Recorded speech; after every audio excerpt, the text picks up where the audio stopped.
chapter 6, verse 14.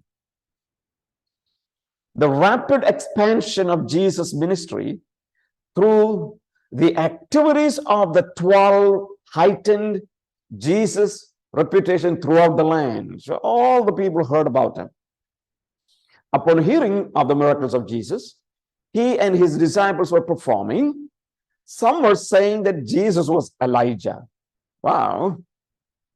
So as people are hearing about Jesus' miracles, some people said, yeah, maybe Jesus is Elijah, or maybe he's a prophet. Okay. Now, so here is you have Herod Antipas, right? Herod Antipas. This is another Herod, right? Another Herod. This is not the Herod that killed those babies when Jesus was born.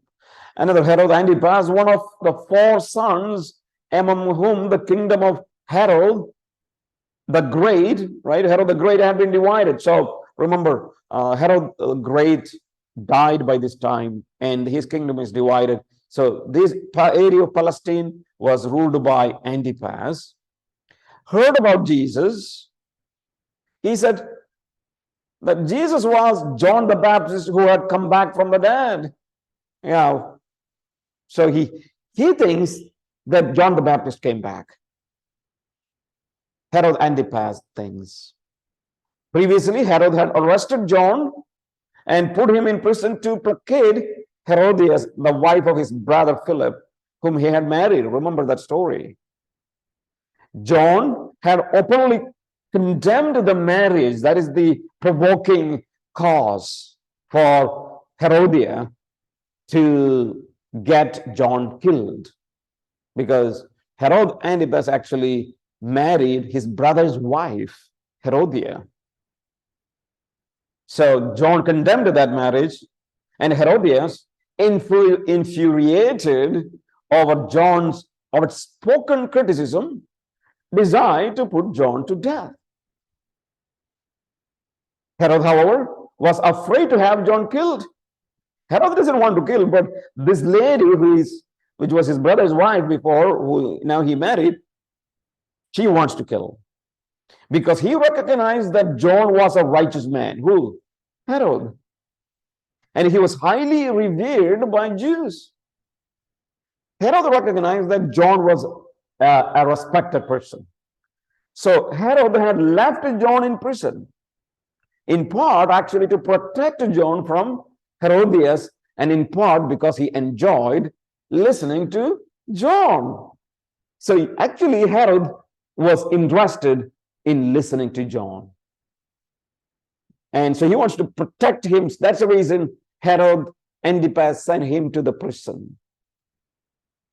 But what happened? We know the story.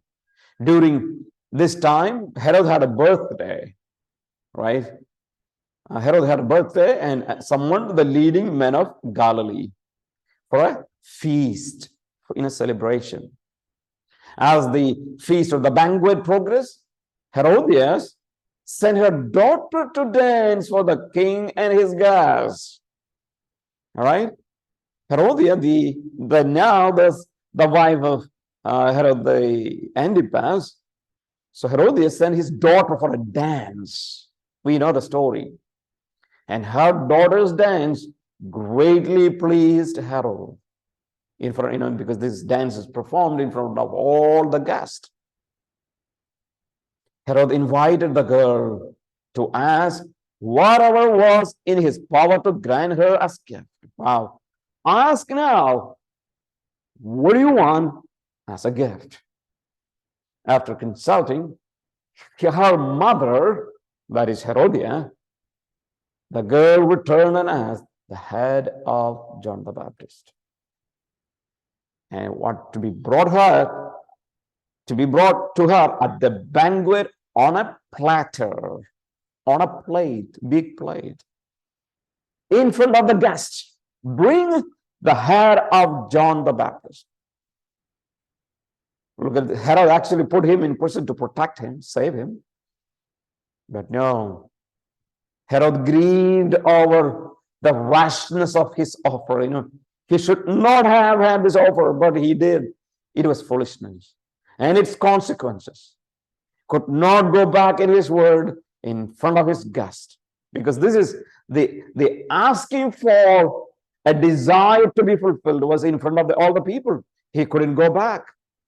He reluctantly ordered the beheading of John from prison. The executioner immediately carried out the command, and John's head was on a platter. In front of this girl, John's head is there. She gave it to her mother. John's disciple, hearing John's tragic death, came and took his body and gave a proper burial. What a tragic story of Jesus' forerunner. Tragic story, right? So, still, not only Jesus was rejected, but his forerunner is executed.